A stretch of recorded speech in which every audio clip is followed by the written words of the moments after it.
And welcome to another great episode of Framing New Heights. My name is Michael Hicks. I am your host with the most. And today, I'm going to talk about Mother's Day, the symbolic meaning for me, how it affected me, how my mother brought me up through my journey. And if you're catching this on the live stream, first and foremost, thank you. Please subscribe. Send it to 5 of your friends and let us know how we're doing. Can't sleep, got the aches and pains. We got to check out this CBD oil, which I've been talking about. It is Amish tested, and guess what? It takes care of the pain and allows you to sleep. And if you act now, if you go to Framing New Heights, actually use the cap locks New Heights, and you put it into envitamins.com, you can get 50% off that cost. And not only that, you just feel better. You sleep better. Sleep is one of the most important things that we can have as we age. If not, we're more highly susceptible to heart attacks and strokes and things of that nature. So get the CBD oil. It's Amish tested. Just if you want, you can go on my bio page, click the description. All the information is in there. But you can get 50% off, which is a great actual deal. Well, I am here today to talk about Mother's Day, and it is officially Mother's Day. I thought I'd record this. I know it's not a scheduled program today. Normally, you'll catch the regular on Wednesday. So it'll drop on all the audios and Spotify's and all of that. So I drop all my new episodes. So if you are a subscriber, you get the live version right away, no matter when it is. So today is Mother's Day, and how can I say it? It's a symbolic, loving, caring, maybe tough, emotional roller coaster for me. Growing up, now, mind you, let me give you a little bit of understanding here is growing up in the small city of Sheboygan, Wisconsin. For those of you that don't know where that is, it's probably about an hour north of Milwaukee. And, I was fortunate enough to go to a private school, Christian school, Lutheran school, and then on to getting a scholarship to Sheboygan Lutheran, which I was fortunate enough to go then to play college basketball at Concordia University. With all that being said, it is Mother's Day, so I want to talk a little bit about my mom left me. Well, I wouldn't say left me, however, left at an early part of my manhood. A time in which I was finding me, right? And when I say finding me, I was in my 30s. And now, mind you, I'm going to give you there's no script today on where I'm going and how I'm going. I'm just speaking truly from my heart today. And how I think mothers really mold us to who we are. And they can obviously have other effects on us as well. So I was brought up, my mother,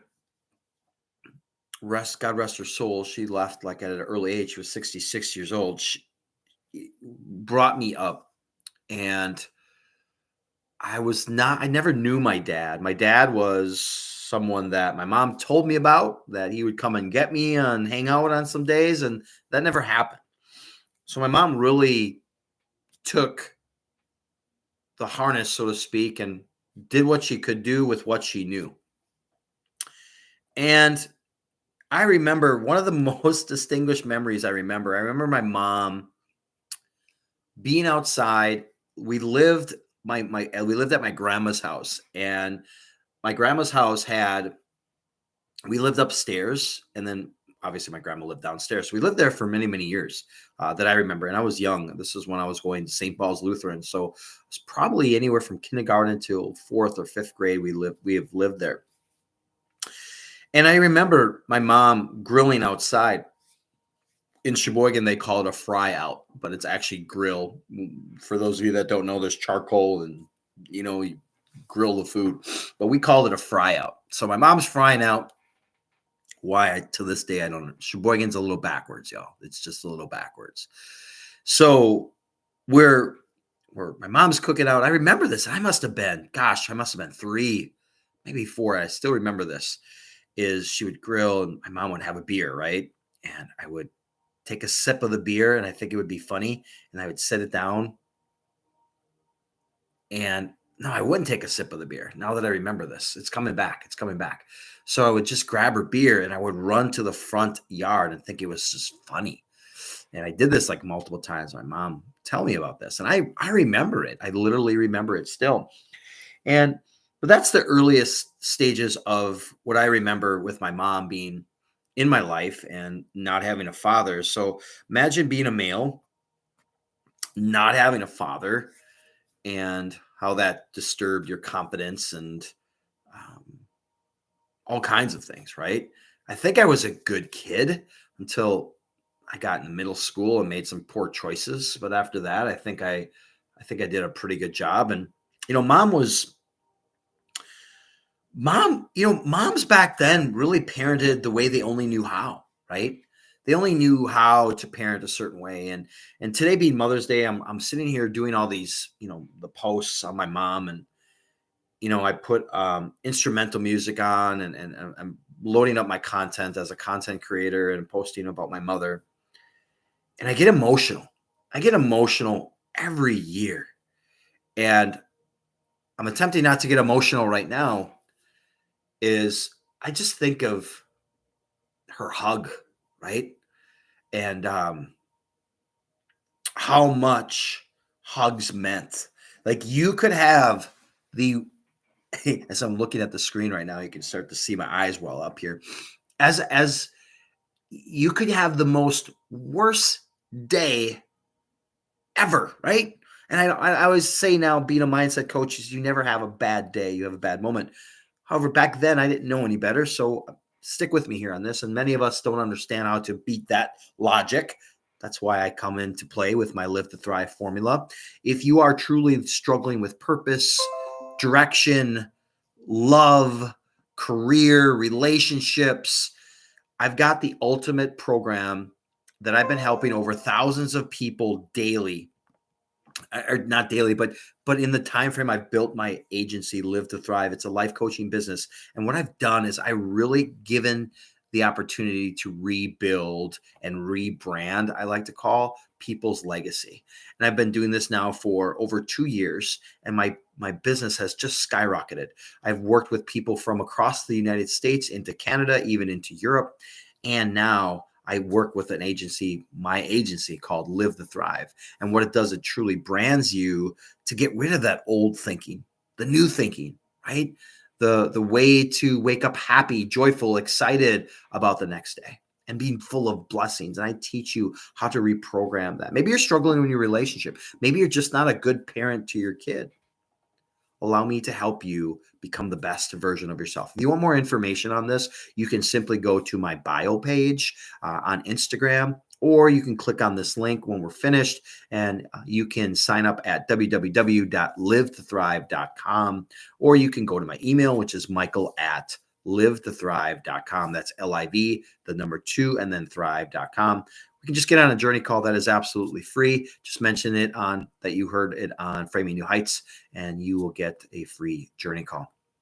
So going back to where I was, so getting emotional from writing these posts, and my mom did the best that she could and what she had and what she knew. She was the old school mom, though, right? Man, she was athletic, smoked consistently, right? All the time, smoked cigarettes. I hated it growing up. I hated it. My mom and my grandma would just literally smoke cigarettes, and it was one of the grossest things I think I've experienced during the course of my life. I think that's why I'm so into health, and I'll get to the reason why my mom died. But one of the main reasons I'm so into health is because of how the life that my mom lived. And I get emotional because there's never can be a bad day when moms are around. I remember coming home. So we had the opportunity to, your school's done.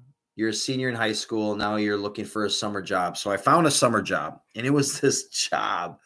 This job was insane, y'all.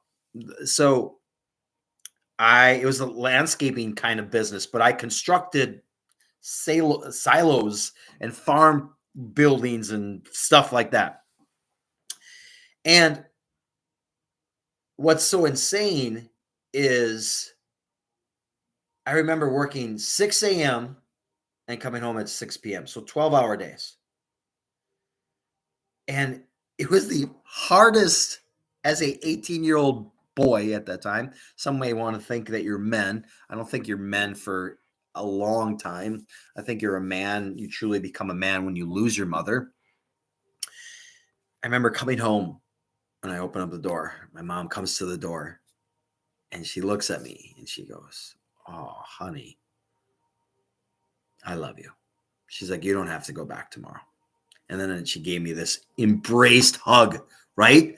You know, the mom hugs where you're like, wow. And I was just like, thank you. When you have a mother that can reassure you and fill you up, and not only fill you up, but somehow just make things better. Do you know what I mean? That is something that I don't know if everybody gets. And, I'm not saying my mom was perfect in the process of raising me. My goodness. I remember I must have been 8 years old, and my mom liked to party. Like she was a young mom and no dad, and she just liked to party. And party I meant by she'd invite another man over and they'd smoke marijuana and drink beer so all hours of the night. But I was super excited because it was my birthday the day before. I got a cool big wheel. And at that time it was a big wheel that didn't have the steering wheel. It was an Incredible Hulk big wheel. So you would just move these levers, and that's how you can go super fast, and you would like turn it and it would like spin. It was really, really cool. So I was like, I got to get up early. I was up early fixing it. I just wanted to fix it because I wanted to get on it and get outside. Well, my mom was still hungover from partying and being up all night. And I remember getting the shit knocked out of me. Literally one of those bad spankings. And I talked about this on my other podcast episodes. So moms back then brought us up on what they knew and how they knew us. And we learn now as we fast forward what worked, what didn't work. And yet we're still figuring it out, right? As parents, we're still figuring it out. But bringing it back, mothers are a key foundation to our society, to our childhood, to our adulthood. And without having a mom, I'm curious on any of my listeners out there, how many of you maybe lost your mom at an early age and you just had dad, or you're with grandma and grandpa? Like, I want to know. I would love to have you on a podcast to kind of explore how that went. Because mine was the other way. I didn't have a father. So I learned through some nasty stuff. But moms, man, I can remember distinctively my mom, she was athletic. Man, she was athletic. And that's why I was so blessed to be athletic, I guess. But we'd literally play baseball, and she would catch it. She'd throw the ball hard, and I could throw the ball as hard as I wanted at her, and she'd still catch it. But I was always a mama's boy. I was always a mama's boy. I remember up until probably high school, at the end of the night, we would always watch TV. In fact, I remember this. I remember summer nights. This was so cool. Being upstairs at my mom's or at my grandma's house, is being upstairs so they had this nice porch balcony in the back. And my mom would wheel the TV out, And we would watch Wizard of Oz outside. That was really cool. Popcorn, maybe soda at the time because we didn't know any better. And really just watched Wizard of Oz. And you have these memories of mom. And I remember also a real beautiful Easter day. We go to church, and that was one thing my mom always did. God rest her soul, is she would always take me to church. Didn't matter what we were doing, but Saturday night service was when we always went to church. And I remember just like, why, gosh, and I had to sit a certain way. But mom would bring you to church, and we'd listen to the sermon and go home. But I remember, I go back. I think that's why my faith is because of her. And that's unreal, because that's a gift that I don't know if she'll ever realize that she gave to me. And I get emotional talking about it, because for those of you, and this is not a plug by any means biblically, but I'm a born again Christian. I was a Christian for a long time, but I wasn't really born again. And being born again and having a relationship with Jesus Christ, it got me out of some really dark, scary moments. And I'm in the process of writing my book, and I'll get more into details on all of those things. However, I want to thank mom for that. Mom had the greatest hugs, right? Mom has the greatest hugs. Mom supplied me with the gift of church, even though I didn't know I was gonna need it. Right? We're just like immortal at an early age, and even when we're young adults, we think we can do anything and everything. And then not only that, I had the best toys growing up, right? Like literally the best G.I. Joe, the best He-Man, the best video games, whatever it was. And now, mind you, my mom, we were on welfare. And then she eventually married my stepdad. That was a whole new different situation. A lot of physical violence, a lot of being in bars. However, my point to all of that is, not having much, she supplied a lot. And I look back and I'm like, man, I had the best clothes. In fact, I would go to school, and the report card, or my teacher at the time, was in second grade, the teacher would tell my mom that I was always so well dressed. Just well dressed. I don't know if you can do that in today's age. Like, would you even make that comment? But always so well dressed. And that's because my mom just knew how to take care of me. And maybe that's why I get so emotional on these days. The two biggest days and I wrote about this on my socials today. The two biggest days that are hardest for me is Christmas Eve and Mother's Day. Christmas Eve is tough, especially when I don't have my little one. And she's not little anymore. She's gonna be 11 in October. However, I miss mom. I miss her. I miss her love. I miss her hugs. I miss her smell, right? Moms always had a smell. They just had a smell about them. You know what I'm talking about. For those of you that are listening to this podcast, you're like, I know. They just have the smell. It's a good smell. It's a great smell. Today has no script, no notes. It's just me speaking from my heart today on my experience of Mother's Day and what moms really did to me, what my mom did to me. And where, and then I reflect. I often get, I was at a condo for 9, not 10 years. And then I was at a small cottage home for about 10 years, all kind of in the same area. And I always, this cardinal will always show up in spring, and it would have this tune. You know what I mean? Like these cardinals have these tunes. And I would always think about, oh, that's my mom visiting. And then I came to my new house here and I was like, I wonder if I'll ever hear mom again. And she comes and visits. She does. I remember I was it was like my first year or second year teaching.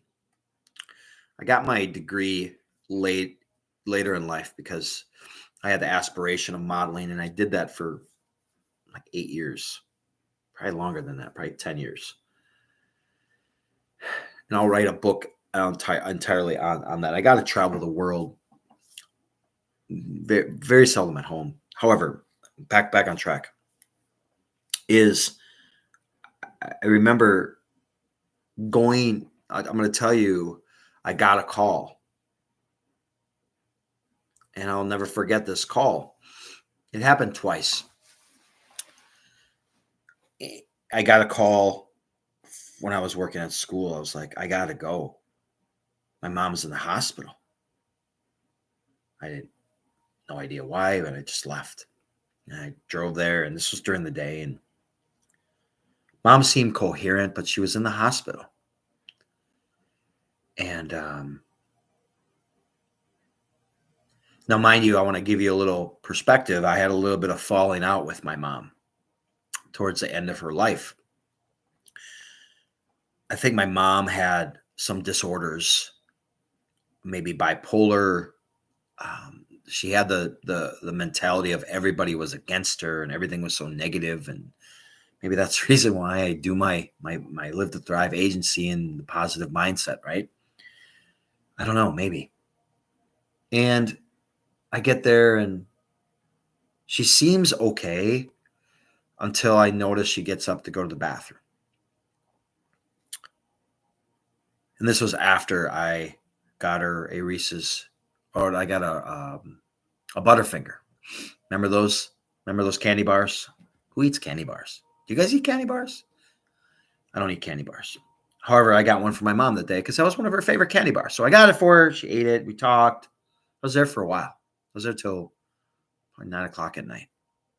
So mind you, from 3, 4 o'clock till 9 o'clock at night. She gets up after she eats it, and she has an accident. She literally has a ball accident on the floor. I didn't know what to expect, but as I reflect and I look back, that was the sign of my mom coming to a time in her life where it was gonna end. So she comes back.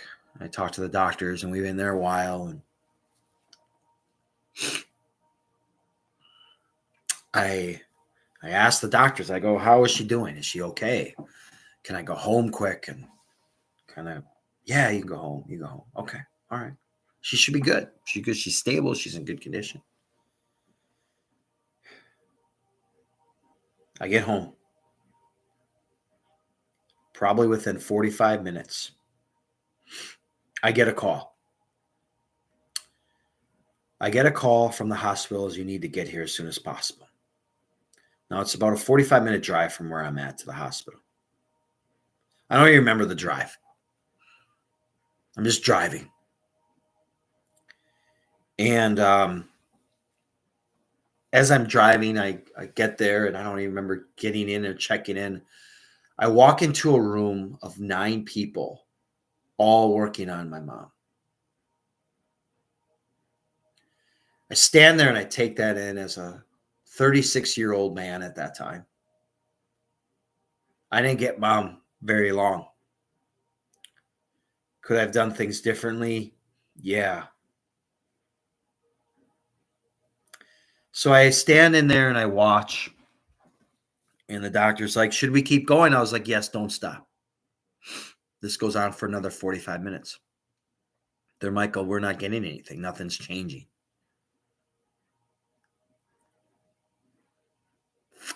I'm going to attempt not to get emotional now. I said, okay. I think I heard something. I think I heard God or somebody talk to me. Somebody said something. It's okay. So they stopped. Now, mind you, my mom has been passed away for almost 20 years. 16 years to be exact. Give or take. And I got to just say this really quick before I get to that finishing point here. Make sure you listen because I'm going to get to it because it's something profound and amazing. I had a really good friend. We're no longer friends anymore, but it's interesting how we have friends during seasons. I think we're friends, but we're not as deep as we were at that point. But I remember he drove all the way from Milwaukee to be there with me during this process. I was very lucky. Or I wouldn't say lucky. I was very blessed. I don't like to use the word lucky. So shout out to you, Rich. I'll never forget that, man. That was pretty impactful and pretty thankful for that. I'll never, ever forget that. So fast forward now. After they finish and I told them to stop because they needed me to say the words. I'm standing there in the doorway looking at my mom. And I distinctively hear her voice 3 times. Michael, I'm okay. Michael, I'm okay. Michael, I'm okay. 3 of the most powerful words I ever heard. And for those of you that are really struggling with faith, I knew at that moment my mom was with my creator in heaven or in the process of going. As the funeral happened, and I don't remember this story too well because it was a lot, but just kind of goes back to the faith piece. One of the ladies that was at the funeral said, "Hey, was your mom's favorite color red?" And I was like, how did you know that? She told me. Now, I don't know. I'm not a psychologist. I'm not a guru on this kind of stuff. Maybe we can have a conversation with somebody on a podcast. I'd love to have you if you know any guests that I can bring on to talk about that. However, that stuff's real. And for those of you that are in different seasons with your mother, know that you only get one mom. That's all you get. Good, bad, indifferent. Don't blame them. Don't ever blame them for who they brought you to be. In fact, I hope that as my mom looks down, she's proud of me. She's proud of the father that I am. She's proud of the business I have. She's proud of the person that I've become.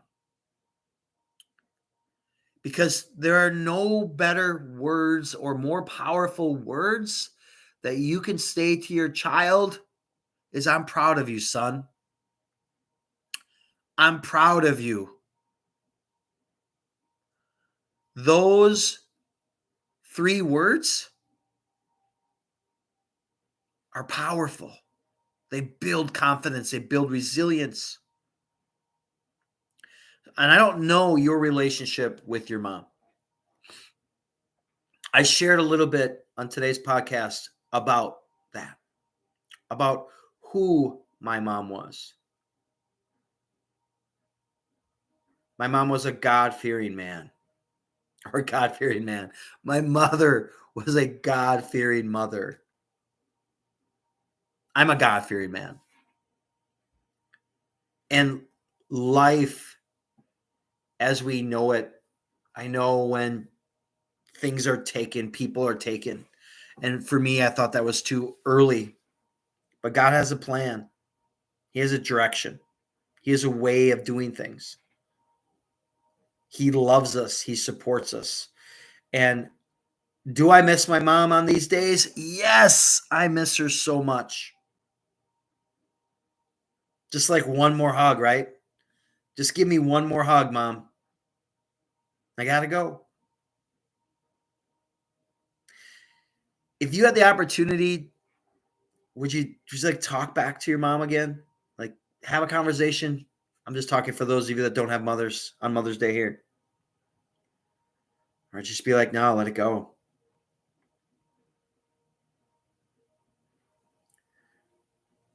So you all have somebody in your life, and I hope that, and this will drop later than Mother's Day, but those of you that are subscribers are catching the live. Even if when you hear this episode, thank a mother. Thank them for everything that they've done. They are powerful. They are the glue to so many things. They brought up kids in a particular way, and just maybe ask for a hug if you can get one. And just thank them. Maybe it's your own mom. Mom, thank you. They're gonna be like, for what? Just because you're a mom? Because you're my mom? I love you. You know, my girlfriend, she's obviously a mother. She's got 2 kids. And she's always like, Mother's Day is just like that holiday. No, it should never be a holiday. It should be a holiday of love, joy, compassion, and surprise them. Maybe if it's not this Mother's Day, surprise them. Take them and let them do something they want to do. So, Mom, wherever you are, I hope you're proud of me. I hope you see who I've become. And I know one day I'll be with you again. And I cannot. So, this day on Mother's Day, if you don't have your mother, reflect. Think of the positives. Think of the smell. Think of the hug. And if you do, be diligent. Spend time. Love them. Call them. Spend time. You get one mom. And then when they're gone, you regret things. You look back. Until next time, everybody, my name is Michael Hicks. Today's podcast was really about my own mother. The things that she gave me to become who I am today. The fire, the attitude, the passion, the kindness, the love. Find a mother. Thank a mother. And if you have your own mother, love your mother even harder. Until next time, my name is Michael Hicks. Make sure to send this podcast to 5 of your friends. Please subscribe or even hit the bell. And that way you are notified when I go live. Until next time, always 1% better in mind, body, and soul. Stay flexed.